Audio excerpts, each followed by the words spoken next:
धर्म का रक्षण सत्य से, विद्या का अभ्यास से, रूप का सफाई से और कुल का रक्षण आचरण करने से होता है। सत्य से पृथ्वी का धारण होता है, सत्य से सूर्य तपता है, सत्य से पवन चलता है। सब सत्य पर आधारित है। सत्य जैसा अन्य धर्म नहीं, सत्य से पर कुछ नहीं, असत्य से ज्यादा तीव्रतर कुछ नहीं। केवल सत्य ऐसा जिसका व्रत है, जो सदा दीन की सेवा करता है। काम क्रोध जिसके वश में है, उसी को ज्ञानी लोग साधु कहते हैं। जय सत्य का होता है, असत्य का नहीं। दैवी मार्ग सत्य से फैला हुआ है। जिस मार्ग पे जाने से मनुष्य आत्मकाम बनता है, वही सत्य का परम धाम है।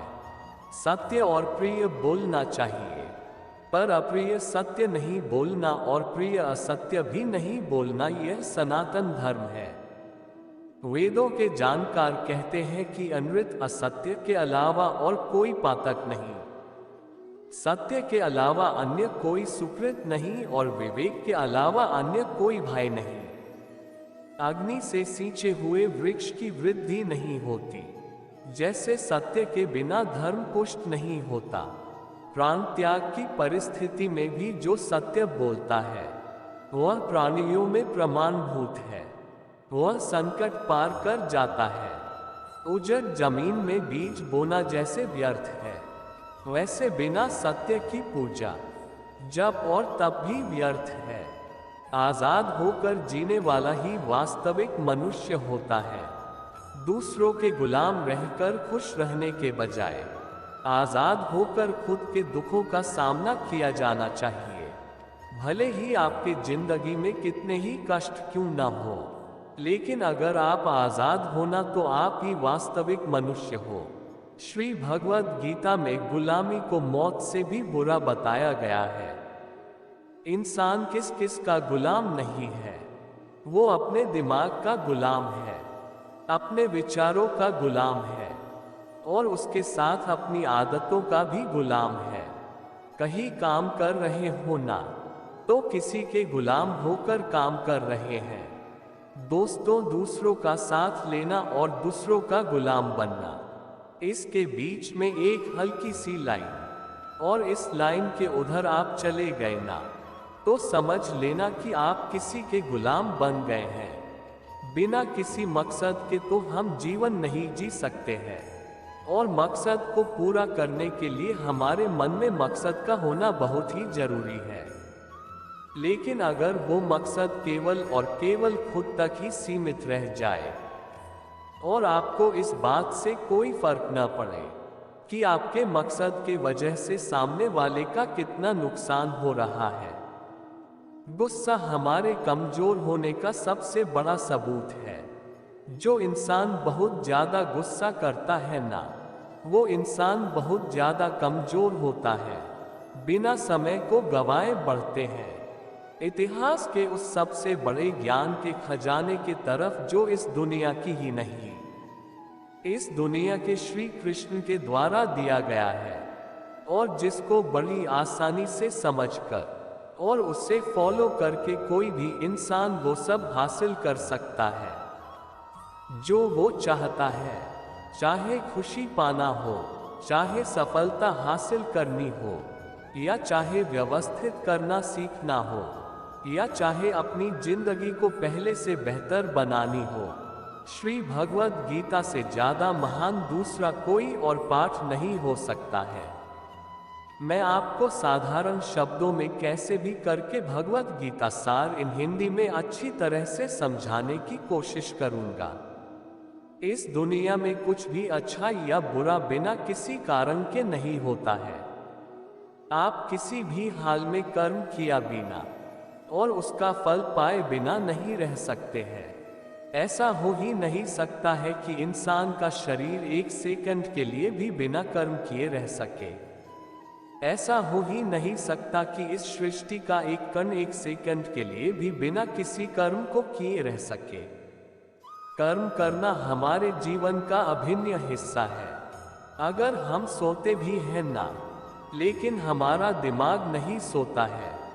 हम सपने देखते हैं, सांस लेते हैं, हमारे शरीर के हर अंग में करोड़ों सूक्ष्म कण अपना काम करने में लगे रहते हैं।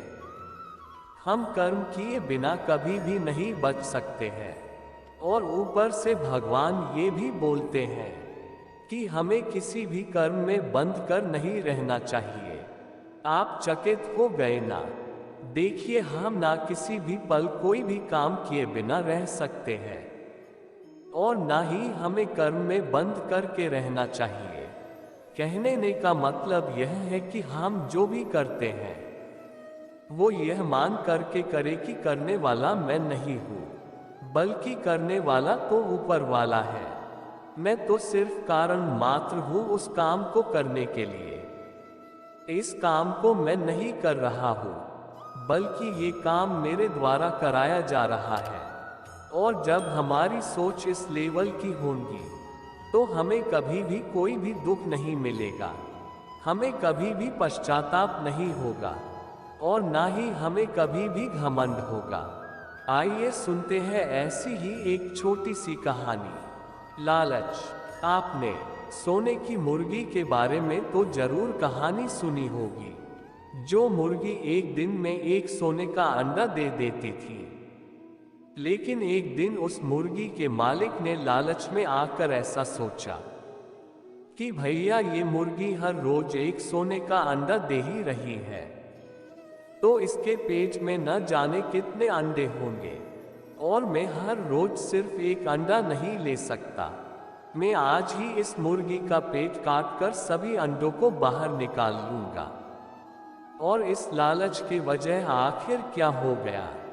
सोने की अंडे देने वाली वो मुर्गी मर गई, और अगले दिन से उस मुर्गी के मालिक को कुछ भी नहीं मिला। जितना उसको मिल रहा था ना, उसके लालच के वजह से वो भी उसके हाथ से छीन ले लिया गया। इसीलिए वासना, गुस्सा और लालच, ये तीनों नर्क के दरवाजे हैं। और मैं मरने के बाद वाले नर्क की बात नहीं कर रहा हूँ, बल्कि नर्क समान जिंदगी जीना मरकर नर्क जाने से भी बुरा है।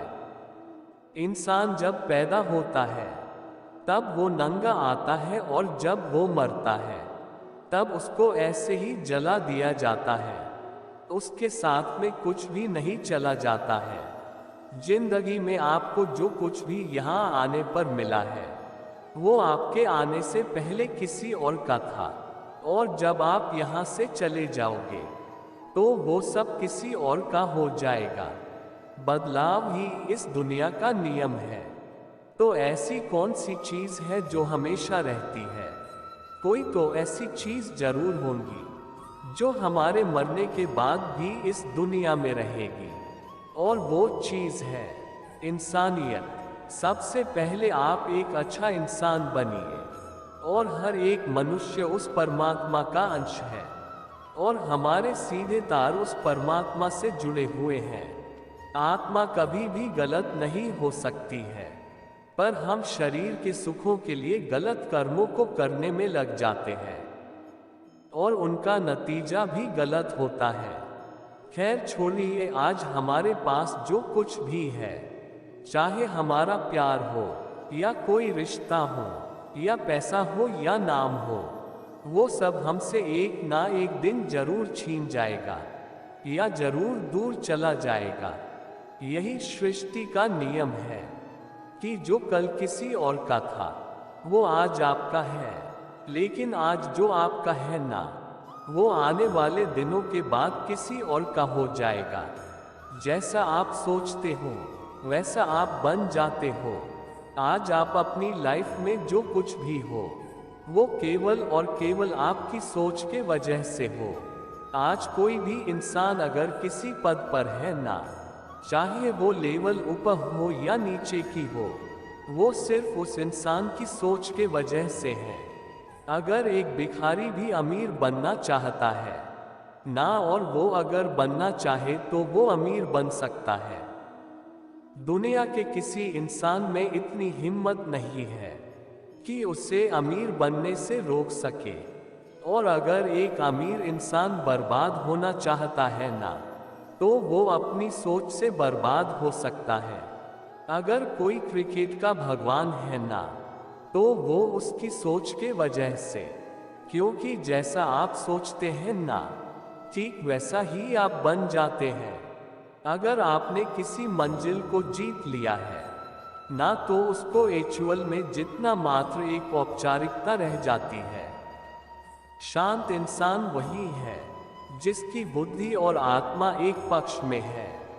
भगवद गीता से मिली सीख और इस अध्याय की 7वीं सीख यह है कि इस दुनिया में सबसे शांत इंसान वो है जिसकी बुद्धि और आत्मा एक पक्ष में है, जिनका दिमाग और दिल एक तरफ है। वो इंसान कभी भी खुश नहीं रह सकता है, जिसकी विचारों में बहुत सारी इच्छाएं होती है, और जब इच्छाएं पूरी नहीं हो जाती है, तब उस इंसान के अंदर क्रोध पैदा होने लग जाता है। ये काम क्यों नहीं हो पा रहा है? अगर आप अपने आप को काबू में करके वो कर पाते हैं जो आप करना चाहते हैं, और जो वास्तव में सही है और वो आपको संतुष्टि देता है, और जो कि आपको वास्तव में करना चाहिए, तो आपको खुश रहने से कोई भी नहीं रोक सकता है। हमारे मन का अशांत रहने का सबसे बड़ा कारण यही है कि हम बहुत सारी इच्छाओं की पूरी होने की शर्त पर अपनी खुशियों को एक कोने पर बांध कर रख देते हैं, जबकि खुशी एक मानसिक अवस्था होती है। इसीलिए कहा जाता है कि जो आपका मन अंतरात्मा करे वो कीजिए। अगर आपका मन करता है कि खुले आसमान में उड़ान भरूं, तो आप उड़ान भरिए, और उसके साथ ही अपने विचारों को दिल से सहमत रखिए। कोई भी काम अच्छा या बुरा सिर्फ उस काम को करने के पीछे के इरादे से निश्चित होता है। कोई भी काम अच्छा और बुरा वो केवल एक वजह से बनता है, और वो है उस काम को करने के पीछे आपका इरादा कैसा है। आप उस काम को करना क्यों चाहते हैं? क्या आप उस काम को इसीलिए कर रहे हैं क्योंकि जिससे आपका कोई स्वार्थ पूरा हो, या आप इसीलिए काम कर रहे हैं कि किसी का भला हो जाए? काम भले ही एक हो, लेकिन उसका नतीजा इस बात पर निर्भर करता है कि आपका उद्देश्य सही है या बुरा है। महाभारत की युद्ध में पांडव भी युद्ध कर रहे थे और कौरव भी कर रहे थे, लेकिन दोनों के उद्देश्य बिल्कुल विपरीत थे। पांडव अपने धर्म के लिए युद्ध कर रहे थे और कौरव अधर्म के लिए युद्ध कर रहे थे। दोनों एक ही मैदान में थे और दोनों ही अपनी पूरी ताकत के साथ एक दूसरे से लड़ रहे थे, लेकिन दोनों का काम एक होने के बाद भी और मेहनत भी एक होने के बाद भी कौरव हार गए और पांडव जीत गए। इसके पीछे का कारण एक ही था, और वो है उनका काम को करने के पीछे का इरादा अलग अलग था। एक का इरादा सही था और एक का इरादा गलत था। सच्चाई और अच्छाई को ना कभी हराया जा सकता है और ना कभी छुपाया जा सकता है। सच्चाई और अच्छाई को ना कभी हराया जा सकता है और ना कभी छुपाया जा सकता है। इसीलिए सच कहने और अच्छे कामों को करने से कभी मत डरिए। कहते हैं सच्चाई और सूरज को ज्यादा देर तक छिपाया नहीं जा सकता है। एक वक्त आने पर इनको दुनिया के सामने आना ही पड़ता है। आप उनको सामने आने से नहीं रोक सकते हैं। इसीलिए अगर आज आप कोई ऐसा काम कर रहे हो जो गलत है और जिसमें झूठ है, तो आपको उस काम को तत्काल ही छोड़ देना चाहिए, क्योंकि किसी न किसी दिन आपकी सच्चाई इस दुनिया के सामने जरूर आएगी। हम सब अपने जीवन में बहुत सारे झूठ हर रोज बोलते हैं, किसी के आरोप से बचने के लिए या फिर अपना फायदा देखने के लिए हम झूठ बोलना पड़ता है। भगवद गीता में ये भी कहा गया है कि अगर आप कोई ऐसा सच बोलते हैं जिससे किसी मासूम के साथ अन्याय होता हो, तो वह बोला गया सच अच्छा नहीं होता है। और अगर आप ऐसा असत्य बोलते हो जिससे किसी का भला होता है पर किसी का नुकसान भी नहीं होता है, तो बोला गया असत्य भी बुरा नहीं होता है। इसमें महत्वपूर्ण बात यह है कि किसी के साथ अन्याय नहीं होना चाहिए। दोस्तों, इस सत्य, असत्य और असत्य सत्य को समझना बहुत ही बारीकी का काम है। इसीलिए अपने विवेक से 2 बार सोच के उसके बाद ही निर्णय ले कि आपको क्या बोलना चाहिए और क्या नहीं। कुछ पाने के लिए संघर्ष करना अनिवार्य है। अगर आप अपनी लाइफ में कुछ भी पाना चाहते हैं तो आपको उसके लिए संघर्ष करना ही पड़ेगा। और अगर आप संघर्ष नहीं करना चाहते हैं तो आपको इस बात का दुख नहीं होना चाहिए कि आपको वो सब हासिल नहीं हुआ जो आप हासिल करना चाहते थे। अगर आपको आपके कर्मों का अच्छा नतीजा चाहिए या आपको अपने जीवन में कुछ बड़ा हासिल करना चाहते हैं, तो फिर आप ये मत देखिए कि मेहनत करने का सही समय कौन सा है, या आप ये मत देखिए कि आपको बुखार लग रही है या प्यास लग रही है, गर्मी लग रही है या सर्दी लग रही है। अगर आप अपनी लाइफ में कुछ पाना चाहते हैं तो आपको संघर्ष करना ही पड़ेगा। और अगर आप संघर्ष करना नहीं चाहते हैं तो आपको जितना कम मिले या कुछ भी नहीं मिले, या आपका बुरा हो या आपके साथ गलत हो, तो आपके पास इतनी हिम्मत होनी चाहिए इन सभी दुखों को सहन कर सको। क्योंकि ये आपका जीवन है और आपके सपने हैं और आपकी मेहनत होगी। जिसको मेहनत करनी थी वो मेहनत करके सुखों को भोग रहा है, और जिसको सिर्फ कोरे सपने देखने थे वो आज भी वैसा ही है जैसा वो तब था जब उसने वो सपना देखना शुरू कर दिया था। आपको अपने सपनों के लिए संघर्ष हर हाल में करना ही पड़ेगा। हमें सिर्फ कर्म करने के अधिकार है, फल के बारे में ना सोचे। आपको काम करने की तो छूट है, लेकिन अपने आप के उस काम में होने वाली जीत और हार में खुद को बांध करके नहीं रखना चाहिए। ये एकमात्र ऐसी चीज है जो अगर इंसान समझ ले तो उसके 100% दुख समाप्त हो सकते हैं और वो बिना परेशान हुए मेहनत कर सकता है। ऐसी कोई मंजिल नहीं रह जाएगी इस दुनिया में जिसको वो हासिल न कर सके। सबसे शानदार बात ये होगी कि बहुत कुछ भी पाने के बाद भी आपको कभी घमंड नहीं होगा। आपका कभी भी किसी काम को करने का उद्देश्य यह नहीं होना चाहिए कि अगर इस काम को मैं अगर कर लूंगा तो मुझे ये फल प्राप्त हो जाएगा। अक्सर होता ये कि हम मेहनत तो बहुत कर लेते हैं, लेकिन उस मेहनत से ज्यादा हमारे मन में मकसद की पूर्ति होती है। हम हर वक्त ये सोचते रहते हैं कि मैं इतनी मेहनत तो कर रहा हूं, तो मुझे सफलता क्यों नहीं मिलेंगी। मेरी को सफलता तो मिलनी ही चाहिए क्योंकि मैं सफलता के लायक हूं। और हमारी ज्यादा इच्छाएं इतनी बढ़ जाती है जितनी हमारी मेहनत होनी चाहिए।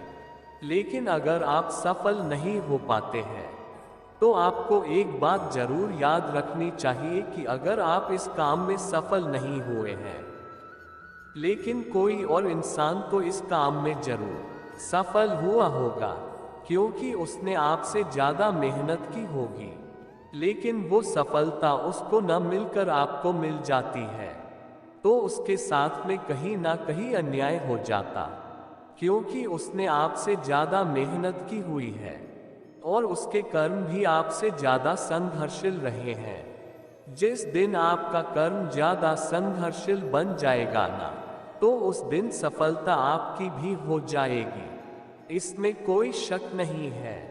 लेकिन भगवद गीता में श्री कृष्ण जी परिणाम के बारे सोचने से तो साफ मना कर देते हैं और कहते हैं कि हे अर्जुन, तू चाहे ये लड़ाई जीते या हारे, तू आएगा तो मेरे पास ही, ना तो यह है कि तू जीत करके कहीं और चला जाएगा, और ना ही यह है कि तू हार करके कहीं और चला जाएगा। जैसा सब पहले था वैसा ही बाद में होगा। इसीलिए तू उठ और युद्ध के परिणाम के बारे में सोचे बिना ये समझकर लड़ाई कर कि ये लड़ाई तू नहीं बल्कि मैं यानी स्वयं खुद श्री कृष्ण कर रहा हूं। और फिर जो भी परिणाम आए इस लड़ाई का, कि अर्जुन को केवल लड़ाई को लड़नी थी और वो लड़ा और श्री कृष्ण का काम परिणाम देना था, और उन्होंने वो दिया भी। श्री कृष्ण जी ने कहा है कि हे अर्जुन, तू तो उस काम को करने का सिर्फ एक जरिया है, तू तो केवल उस काम को करने के लिए एक छोटी सी वजह है, पर वास्तव में तो मैं श्री कृष्ण ही उस काम को कर रहे हैं। इसका मतलब यह है कि आपको सिर्फ अपने मेहनत पर ही ध्यान देना है। कोई आपको मूर्ख कहे या आपको एक असफल कहे, आपका काम है सिर्फ काम करना, न कि रिजल्ट के बारे में सोचते रहना। कर्म क्या है और कर्म किसे कहते हैं? हम सब यहाँ खुद को बेहतर बनाने के लिए आए हैं। इस दुनिया में हम सब अपने आप को पहले से बेहतर बनाने के लिए और कुछ बेहतर सीखने के लिए आए हुए हैं। और जो ऐसा नहीं कर रहा है ना, वो हर दिन मर रहा है। इंसान का नाश दो तरह से होता है। एक तो जब उसका शरीर बूढ़ा हो जाए और रंगों में खून दौड़ना बंद हो जाए और दिल काम करना बंद हो जाए, तो उस इंसान की मौत हो जाती है, जिसको हम सब जानते हैं। लेकिन दूसरी मौत इंसान की तब हो जाती है जब वो अपने मन से हार जाता है और अपने मन में ये बिठा लेता है कि इस काम को मैं नहीं कर सकता। जब इंसान अपने आप को समस्याओं के सामने ऐसा सोचने लग जाता है कि ये समस्या मेरे से बहुत बड़ी है और मैं इनको नहीं कर सकता, और ऐसे ही जब इंसान की हिम्मत मर जाती है, तब वो इंसान जिंदा लाश की तरह हो जाता है। इसीलिए भगवद गीता में कहा है कि हमारी आत्मा हर जन्म में अपने आप को पहले से बेहतर बनाते हुए अपनी यात्रा पे आगे बढ़ती रहती है, और जब उसका एक लेवल आ जाता है तब वो परमात्मा से वापस मिल जाती है। फिर इसके बाद फिर से शरीर को धारण नहीं करती है। अगर हमारी जो उत्पत्ति है ना, वो अगर उस परम पिता से हुई है ना, जिसको हम भगवान कहते हैं या जो कुछ भी कहते हैं, धर्म आपके एक जैसे हो सकते हैं, लेकिन ये सोचिए कि आपको बनाने वाला वो है और वो इतना मजबूत है, तो आप कमजोर कैसे हो सकते हैं? इसीलिए हमें अपने मन से कभी भी हार नहीं माननी चाहिए। माफ करना महान व्यक्तित्व की निशानी है। इस दुनिया में सबसे हिम्मत वाले और सबसे ज्यादा ताकत वाले वो इंसान होते हैं जो माफ करना जानते हैं। एक बार जरा सोच करके देखिए कि भगवान को कौन सी चीज भगवान बनाती है। श्री भगवद गीता में भगवान श्री कृष्ण जी कहते हैं कि चाहे वो कितना भी पापी इंसान क्यों ना हो, लेकिन अगर वो अपने बुरे कर्मों को करना छोड़कर अच्छे कर्म करना शुरू कर दे, तो उसको वो अपना लेते हैं। भगवान इस पूरी सृष्टि के मालिक होकर भी इतने नेक दिल है, और उनके दिल में सबके लिए जगह है, और उनके लिए सब सामान है। माफ करना महान व्यक्तित्व की निशानी है, और माफ वही कर सकता है जो सामने वाले के किसी ना किसी नजीरे से बड़ा हो, चाहे वो ऊपर में बड़ा हो या चाहे वो अच्छे काम करके बड़ा हुआ हो, या चाहे ज्यादा पैसे कमा कर के बाद बड़ा हुआ हो। किसी की गलती होने पर उस पर नाराज होना या उस पर गुस्सा होना बहुत आसान काम है, और ये काम कोई भी इंसान कर सकता है।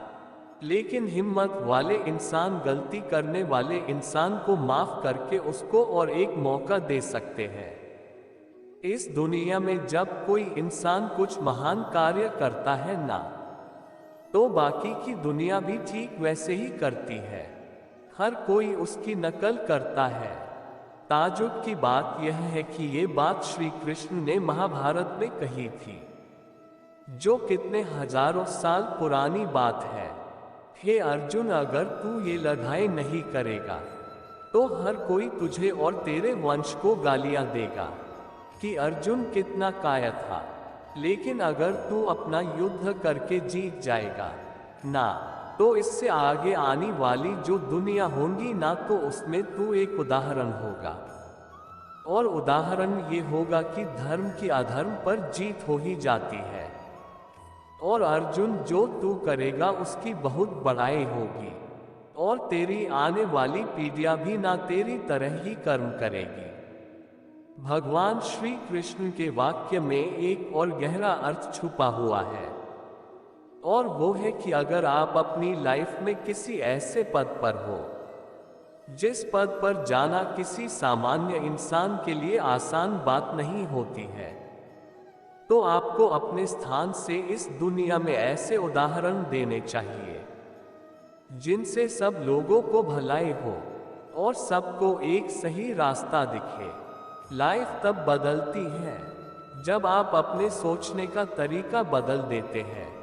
आपकी लाइफ तब बदलती है जब आप अपने सोचने का तरीका बदल देते हैं, जब आप अलग तरीके से सोचते हैं और इन सब चीजों को देखते हैं जो आज आपके पास में है। केवल आपका खुद को देखने और अलग सोचने का तरीका ही आपको सबसे अलग बना सकता है। हम सब अपने जीवन में बहुत कुछ करना चाहते हैं, और हम सब सपने देखते हैं कि मेरे पास करोड़ों रुपए हो, और मेरे पास एक शानदार कार होनी चाहिए, मेरे पास बहुत ज्यादा प्रॉफिट वाले बिजनेस होने चाहिए। ऐसा सोचना कोई बुरा नहीं है, बल्कि अच्छी बात है। सोचना अच्छी बात है और हर किसी को सोचने का जन्म सिद्ध अधिकार है। अगर आप एक अच्छी कल्पना कर सकते हैं तो ये बहुत बड़ा सबूत है इस बात का कि आप अभी भी जिंदा हैं और अपनी जिंदगी को अच्छे से जी रहे हैं। आपको अपने बड़े बड़े सपनों के साथ ही अपना सोचने का तरीका भी बदलना होगा। अगर आपको वो सब हासिल करना है जिनको आज तक आप हासिल नहीं कर पाए हैं, तो आपको ऐसा कुछ करना पड़ेगा जो आज तक आप नहीं कर पाए हैं। आप वही सोचते और करते रहेंगे जो आप आज तक करते आए हुए हैं, तो आपको इस बार भी वही मिलेगा जैसा आपको आज तक मिलता आया है। राधे राधे, राधे कृष्णा।